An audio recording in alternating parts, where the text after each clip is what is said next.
채소 장수의 성공 신화. 30여 년 전 칭하이에서 있었던 일입니다. 그때는 저도 젊어서 20살도 채 되지 않았죠. 어느 날 인근 거리에서 한 젊은이를 봤습니다. 당시 저보다는 나이가 많았습니다. 그 젊은이는 길가에서 채소를 쌓아놓고 팔고 있었습니다. 마침 저도 채소를 사려던 참이었죠.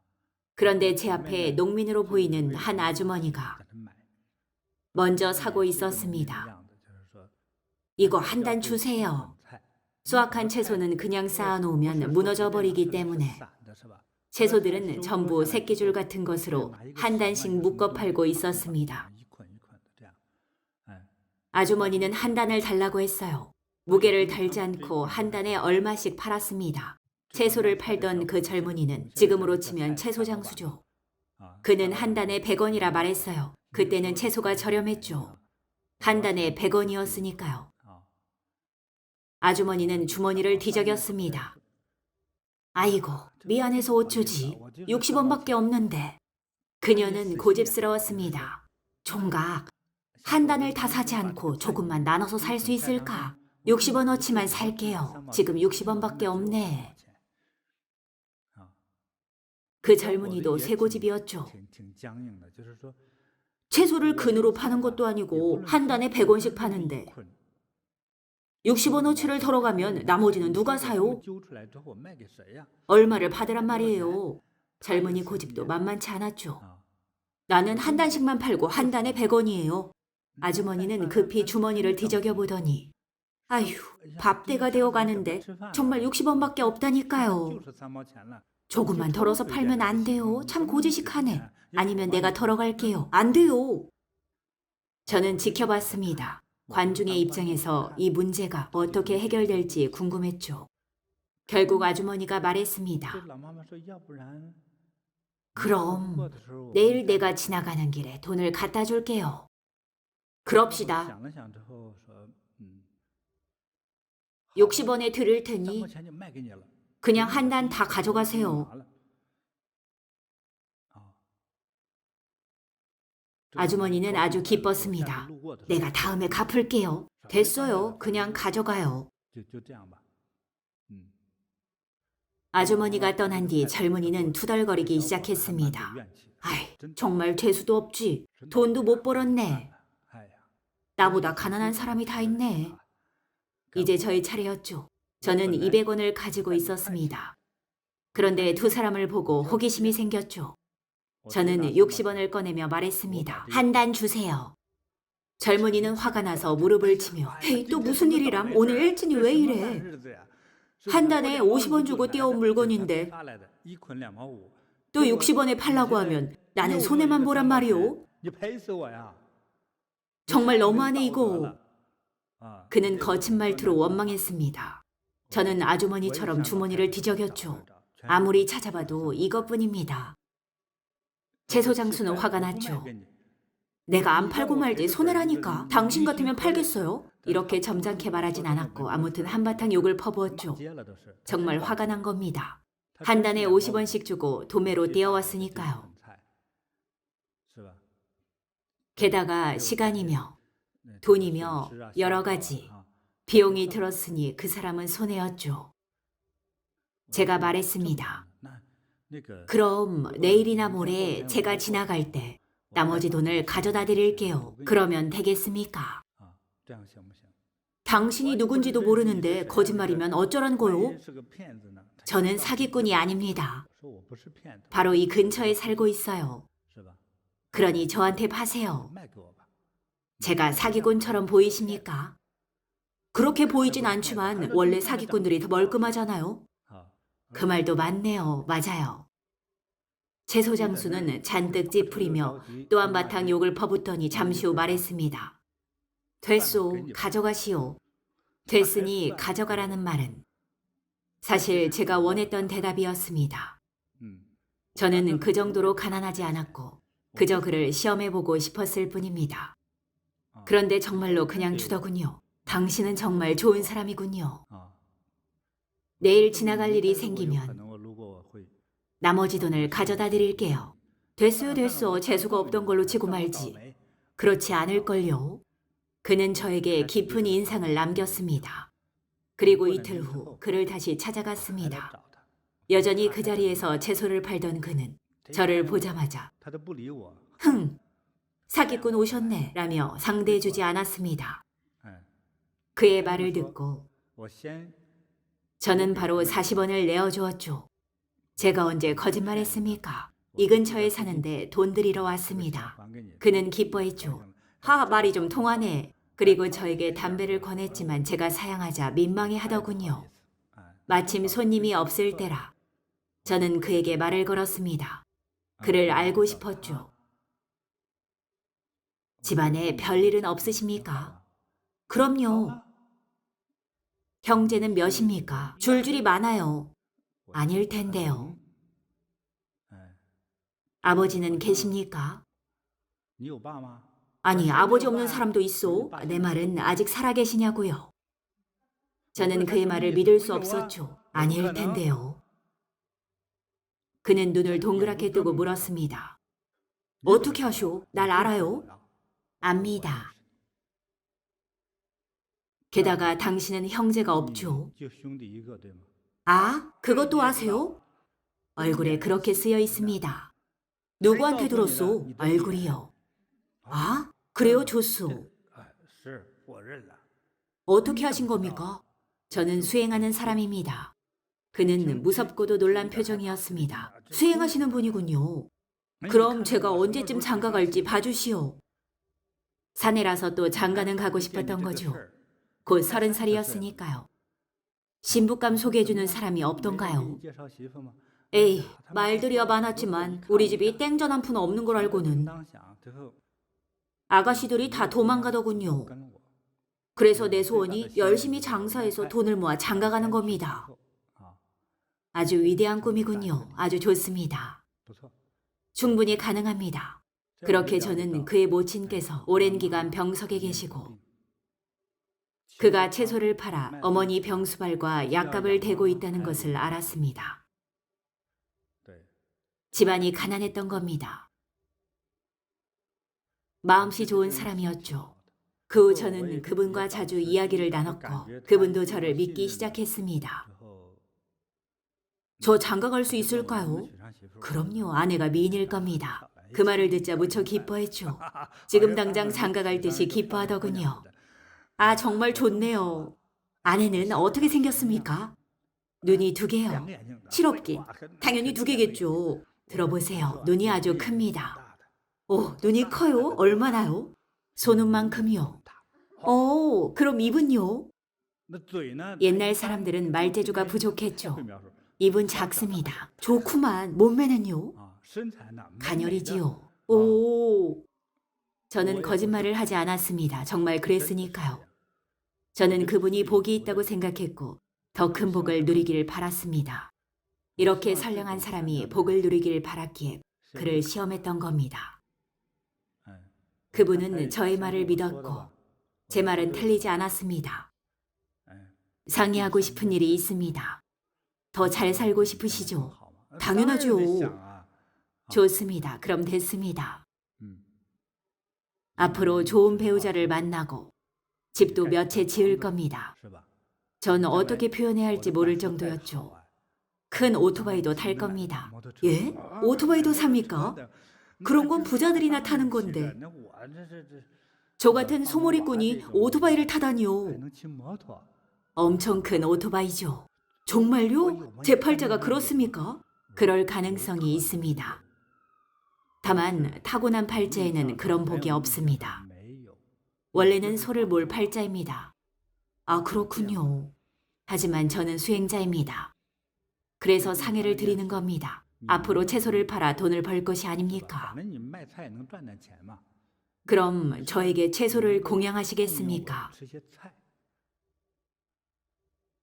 혹시라도 제가 득도한다면 당신도 큰 공덕을 쌓게 되겠죠.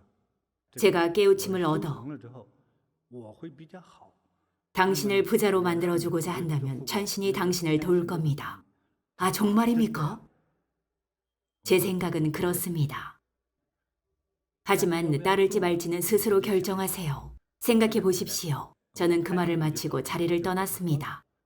할 얘기는 다 했으니까요. 나머지는 그분의 복이었죠. 3일 후 그분을 만났을 때 그가 말을 걸었습니다. 저는 그분이 아직도 마지막 결정을 망설이는 것이 느껴졌습니다. 결국 눈을 내리깔고 말하더군요. 젊은 스님, 뜻을 받들겠습니다. 채소를 공양하겠습니다. 훗날 오토바이를 탈 수 있을지 모르니까요. 저는 말했죠. 장담은 못합니다. 당신이 오토바이를 탈지 소를 몰지 모르지만 분명 당신에게 득이 될 겁니다. 그럼 그렇게 합시다. 악수까지 하고 그렇게 말했죠. 저는 제가 머무는 곳을 알려줬고 그분은 2, 3일에 한 번씩 채소를 공양했습니다. 가끔 다른 것도 있었죠. 그분의 집은 감자 농사를 지었습니다. 공양하는 채소들은 모두 다른 농가에서 사온 것이었죠. 그래서 가을과 겨울이 오면 늘 감자를 한 포대씩 가져왔습니다. 저에게도 매우 친절했죠. 그렇게 1년 정도 채소를 공양했습니다.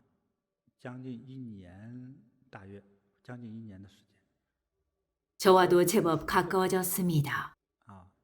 그분이 나이가 더 많아서 저는 그를 채소 형님이라고 불렀습니다.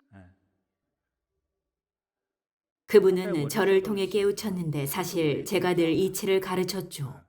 저에게 공양을 한 순간부터 저는 그분의 스승이 된 셈이죠. 스승과 제자의 연을 맺진 않았지만 그분은 늘 예의 바르게 저를 볼 때마다 무릎을 꿇고 말했습니다. 스승님, 불경에는 부자가 되는 법이 안 적혀 있습니까? 늘 부자가 되고 싶어 했습니다. 정말 가난했기 때문에 먹고 사는 것이 가장 중요했죠. 저는 이해했습니다. 이런 사람이야말로 불법을 수행해야 하죠. 많이 내어줄수록 많이 얻습니다. 그게 무슨 뜻입니까? 많이 베풀라는 말입니다. 그럼 바보 아닙니까? 본전은요. 본전은 찾아야죠. 본전은 지키되 과하게 인색하지 말라는 거죠. 줄 건 주고 베풀 건 베푸십시오. 이런 이치를 많이 얘기해줬습니다. 예를 들어 남이 한 단에 100원씩 판다면 우리는 90원에 팔면 됩니다. 한 단에 100원씩 팔려면 덤으로 대파를 2뿌리 줘도 좋죠. 마늘이나 고수를 줘도 좋습니다. 나중에 감자가 다 자라면 채소 한 단에 감자 하나씩 덤으로 줘도 좋겠죠. 나중에는 이렇게 일러주기도 했어요. 그 지역 사람들은 이제 막 개혁 개방을 겪으면서 밀가루 음식을 즐겨 먹었습니다. 따져보니 밀가루로 빚은 찐빵을 팔면 하나에 10원에서 15원 정도더군요. 마침 그분의 친척 중에 사촌 여동생이 찐빵을 쪄줬습니다. 또 국수도 팔았는데 200원어치를 사면 찐빵 하나를 덤으로 줬습니다. 세상에 이런 이득이 어디 있습니까? 국수를 사면 찐빵을 덤으로 주니까요. 국수는 덤이 아니었죠. 그럼 어떻게 팔았을까요? 국수는 가공하지 않고 사온 가격대로 팔았습니다. 사람들은 그를 바보라고 생각했습니다. 채소 장수가 국수를 파니 바보라고 했죠. 사람들은 바보 장수에게 몰려가 자주 채소를 샀습니다. 그분은 한 근당 이윤을 적게 남겼죠. 장사는 어떻게 됐을까요? 훗날 5톤짜리 대형 트럭에 가득 싣고도 2, 3시간이면 품절이 될 정도였습니다. 사람들은 광주리와 포대를 들고 와서 한가득 사갔죠. 심지어 그분에게서 물건을 도매로 산 후 술에 싣고 끌고 다니면서 다른 곳에 가서 더 비싸게 팔아 이윤을 남기는 사람도 있었습니다. 얼마나 싸게 판 건지 아시겠죠? 그분은 얼마를 벌었을까요? 1995년 당시 그가 말했죠. 벌써 7억 원이나 저축했어요. 당시 수도 베이징의 1인당 연평균 소득이 얼마였는지 아십니까? 100만 원이 채 되지 않았습니다. 베이징은 중국의 중심 대도시인데도 연소득이 100만 원 미만이었죠. 그런데 이렇게 어리숙한 시골 사람이 7억 원이나 저축하고 게다가 여윳돈으로는 트럭도 2대나 사고 오토바이도 2대나 샀습니다. 또 직원들을 잔뜩 고용해서 찐빵을 찌고 국수를 뽑고 채소를 다듬고 배달까지 했죠. 그 사업이 얼마나 커졌는지 아십니까? 프랜차이즈를 설립해서 그 지역에만 2, 300개가 넘는 분점을 냈습니다. 모두 자기 가게 이름을 걸고 성황을 이뤘죠. 그 돈을 나눌지도 몰랐습니다. 그가 미련하다는 것을 알았지만 아무도 그를 속이지 않았습니다. 누구든 그와 함께하면 큰 돈을 벌 수 있었으니까요. 게다가 그는 미련하고 가난하지만 고생을 마다않는 사람들과 일하며 결국 그들을 부자로 만들어줬습니다. 2008년쯤에는 그분이 말하길 순자산만 60억 원이 넘었다더군요. 이렇게 지능이 조금 부족하고 초등학교 1, 2학년 정도의 학력만 겨우 갖춘 사람이었지만 성공할 수 있었던 것은 이윤을 적게 남기고 더 많이 베풀었기 때문입니다. 저는 떠나기 직전 그분에게 말했습니다. 그때는 부자가 되기 전이었죠. 아직 길가에서 채소를 팔던 시절이었습니다. 사진관에 가서 얼굴이 크게 나오게 사진을 한 장 찍어 두십시오. 증명사진을 찍어두라고 했습니다. 당시에는 지금처럼 휴대폰으로 찍을 수 없었으니까요. 사진을 찍고 크게 인화해서 액자에 넣고 집에 걸어두십시오. 그리고 10년쯤 지나서 그때의 모습과 비교해 보세요. 10년이 채 되기도 전에 그분이 사진을 들고 저를 찾아왔습니다. 오면서 또 사진을 찍어왔습니다. 전혀 딴 사람이더군요. 다시 만났을 때 보니 옷도 잘 차려입었습니다. 양복을 입었죠. 채소를 메고 나르며 온갖 잡일을 하다 보니 얼룩투성이었죠. 이게 양복인가 싶더군요. 신발도 낡아 떨어지고 머리도 2, 3년은 안 감은 듯한 그런 행색이었습니다. 저를 만나러 여관에 왔을 때는 내쫓길 정도였죠. 하지만 아리따운 아내 덕분에 저를 만나러 들어올 수 있었습니다. 얼굴을 보니 코와 오간이 전부 변해 있었죠. 코가 솟아올랐더군요. 물론 제 코만큼은 아니지만 이미 과거와는 완전히 다른 모습이었습니다. 코는 본인의 성격처럼 콧대 전체가 둥글둥글해졌고 코끝도 뾰족하지 않고 둥그스름했습니다. 이런 사람들은 솔직합니다. 게다가 콧대도 높아졌죠. 또 아래턱도 달라졌습니다. 예전에는 잔뜩 쪼그라들어서 단명할 것처럼 보였지만 완전히 변했습니다. 작았던 귀도 보기 좋게 변했죠. 크기도 커졌고 붉고 윤이 났습니다. 사진을 놓고 비교해보니 경찰도 못 알아볼 정도로 변했더군요. 신분증도 다시 만들었답니다. 완전히 딴 사람이 됐으니까요. 경찰이 성형한 줄 알았다죠. 호박에 줄 긋는다고 수박되나요? 성형수술을 할 사람이 아니었죠. 불법을 배운 덕분이라고 말했답니다. 열심히 공부하진 않았지만 저는 늘 가르쳤습니다. 많이 베풀수록 많이 얻는다. 많이 보시하고 헌신하고 남을 돕고 최대한 베풀어라. 먹고 살 수만 있다면 베풀라고 했죠. 그분은 이것을 경영이념으로 삼았습니다. 이렇게 그동안 아무도 장점을 몰라주고 외모도 못나고 집안도 가난한 데다가 미련하기까지 했던 사람이 지금은 멋진 사업가로 성장했습니다. 그분은 부자가 된 뒤 가난하고 바보스러운 사람을 만나면 자, 나랑 같이 일해보세. 분점을 내주지. 저는 사업도 모르고 무식한데요. 나도 무식하다네. 저는 똑똑하지도 못합니다. 바보처럼 장사하면 사업도 잘할 수 있네. 그분은 채소를 반 트럭 내어주며 가서 내 방식대로 팔면 된다네. 평소 그는 저울도 제대로 볼 줄 모르고 한 묶음에 얼마씩 파는 그런 사람들만 고용했습니다.